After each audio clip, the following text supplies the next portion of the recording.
Bom, então vamos lá, irmãos. Olha, uma coisa é fato: existe uma grande guerra espiritual acontecendo exatamente neste momento no Brasil. No momento em que você está assistindo esse vídeo, os anjos de Deus e os demônios estão em guerra pelo controle da nossa nação. Essa batalha acontece em diversas áreas, como por exemplo na área cultural, ideológica e principalmente na área política. E essa situação é tão grave que está muito parecida com o período terrível que aconteceu nos tempos do profeta Daniel. Irmãos, a Bíblia conta que haviam se passado 2 anos desde que Ciro, o rei da Pérsia, tinha libertado os judeus do cativeiro e permitido que aquele povo voltasse a Jerusalém para restaurar a cidade e o templo. Porém, um certo dia, o profeta Daniel recebeu uma revelação de Deus, lhe mostrando que uma grande guerra estava se aproximando.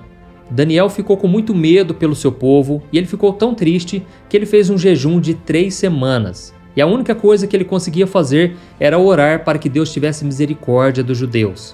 E ao final desses 21 dias, de muitas lágrimas, de muito clamor, um anjo do Senhor veio até o profeta Daniel e disse o seguinte: eu quero ler para você, olha o que está escrito. Daniel, você é muito amado. Preste bem atenção ao que eu vou lhe falar. Levante-se, pois eu fui enviado a você. Não tenha medo, Daniel. Desde o primeiro dia em que você decidiu buscar entendimento e humilhar-se diante do seu Deus, suas palavras foram ouvidas, e eu vim em resposta a elas. Mas o príncipe do reino da Pérsia me resistiu 21 dias. Então Miguel, um dos príncipes supremos, veio em minha ajuda, pois eu fui impedido de prosseguir ali com os reis da Pérsia.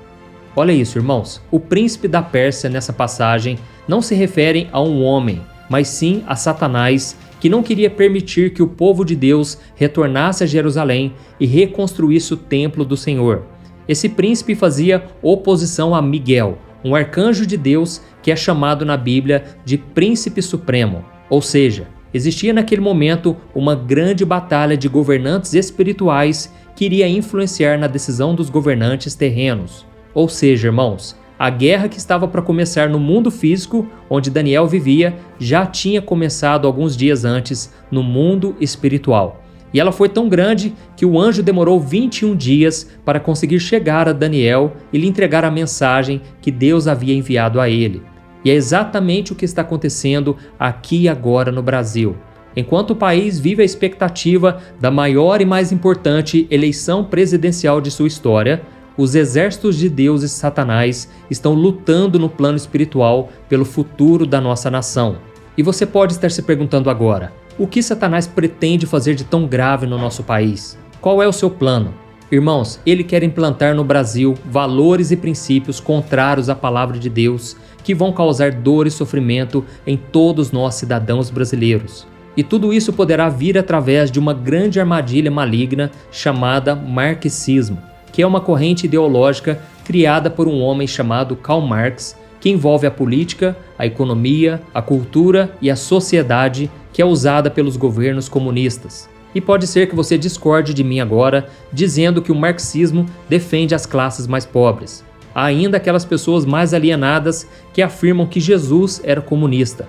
Mas, irmãos, isso não passa de uma grande mentira de Satanás. Basta uma simples olhada nos países dominados pelo marxismo para ver que todas as pessoas vivem na miséria, menos os seus governantes. O comunismo, que veio dessa ideologia, matou e ainda mata milhões de inocentes. Tem um documentário muito impactante na Netflix que chama Como se tornar um tirano. Eu recomendo muito que você assista para você ver que esses governantes sempre prometem fazer uma revolução, ajudar os mais necessitados e melhorar a vida de todas as pessoas. Mas infelizmente isso nunca acontece na prática, e quando as pessoas abrem os seus olhos, elas já perderam tudo e principalmente a sua liberdade. E quando alguém está na miséria, com fome, a pessoa nem pensa mais em ser livre. Ela fica apenas buscando alguma coisa para comer para ela não morrer de fome.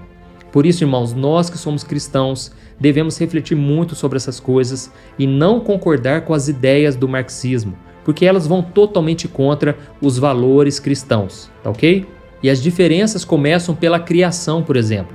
A Bíblia mostra que Deus é o criador do homem. Já Karl Marx, que foi o criador dessa ideologia, ele dizia que o homem é quem construiu a ideia de que existe um Deus. Jesus nos ensinou que o mandamento de Deus é amar os nossos inimigos. Mas Karl Marx disse que nós devemos destruir os nossos inimigos. E tem mais, irmãos. A Bíblia diz que todos os males deste mundo foram causados pelo pecado, pela maldade do coração. Mas Karl Marx disse que o que causa o mal são as injustiças causadas pela sociedade. E você sabe por que Satanás quer tanto oprimir o Brasil e dominar a nossa nação? Porque ele sabe que aqui nessa terra existem muitos homens e mulheres tementes a Deus, que buscam viver em santidade e em obediência à palavra do Senhor. E isso incomoda tanto o diabo que ele quer enfraquecer a igreja de Cristo e estabelecer o seu reino aqui.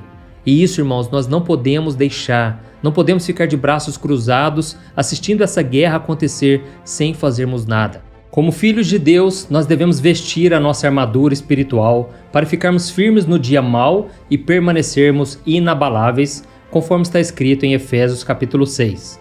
Irmãos, nessa guerra só existem dois lados. Jesus disse em Lucas capítulo 11, versículo 23, que aquele que não está do lado dele é contra ele, e aquele que com ele não está juntando está, na verdade, espalhando. Mas lembre-se de uma coisa muito importante. Essa guerra não é contra as pessoas que apoiam e defendem a ideologia marxista e os governos comunistas. Não, irmãos. A Bíblia diz que a nossa luta não é contra as pessoas, mas sim contra os poderes e autoridades, contra as forças espirituais do mal nas regiões celestiais. Então nós devemos entender que essas pessoas foram cegadas pelo inimigo e elas precisam conhecer a palavra de Deus para serem libertas dos enganos e ciladas de Satanás. Uma vez Jesus estava com seus discípulos e ele fez a seguinte pergunta para eles: "Quem vocês dizem que eu sou?" E Pedro então respondeu: "Tu és o Cristo, o Filho do Deus vivo." E Jesus então ficou tão feliz com aquela resposta que ele disse assim: "Feliz é você, Pedro, porque não foi nenhuma pessoa que te revelou isso, mas foi o meu Pai que está nos céus. E sobre esta pedra edificarei a minha igreja, e as portas do inferno não prevalecerão contra ela." Jesus estava dizendo aqui, irmãos, que as portas do inferno não vão prevalecer contra a igreja do Senhor. Mas o que eu tenho visto hoje em dia são as pessoas morrendo de medo, as pessoas ansiosas, preocupadas com a perseguição que pode vir no nosso país. Mas nós devemos crer que Deus está no controle e nós devemos tomar posse do que Jesus disse, de que as portas do inferno não irão nos vencer. Amém? Como eu disse, o nosso país está no meio de uma grande batalha espiritual e nós não podemos perder o foco. O nosso foco como cristão é continuar pregando o Evangelho, é continuar falando do amor de Jesus e também orando pela nossa nação, para que Ele nos proteja, para que Ele nos dê o livramento e que as suas misericórdias estejam na nossa vida. Amém? Então, irmãos, não vamos criar contendas, não vamos entrar em discussões desnecessárias, porque ainda que a gente não concorde com certas pessoas, nós temos que obedecer o mandamento de amar ao próximo como nós mesmos. Infelizmente, as pessoas estão brigando, matando por política, e essa nunca foi a vontade de Deus. Por isso, irmãos, agora eu gostaria de levantar um clamor pela nossa nação. Eu sei que todos nós temos vivido essa opressão, esse momento de preocupação, e nós devemos entregar nas mãos do Senhor o nosso futuro, a nossa família e principalmente a nossa nação. Amém?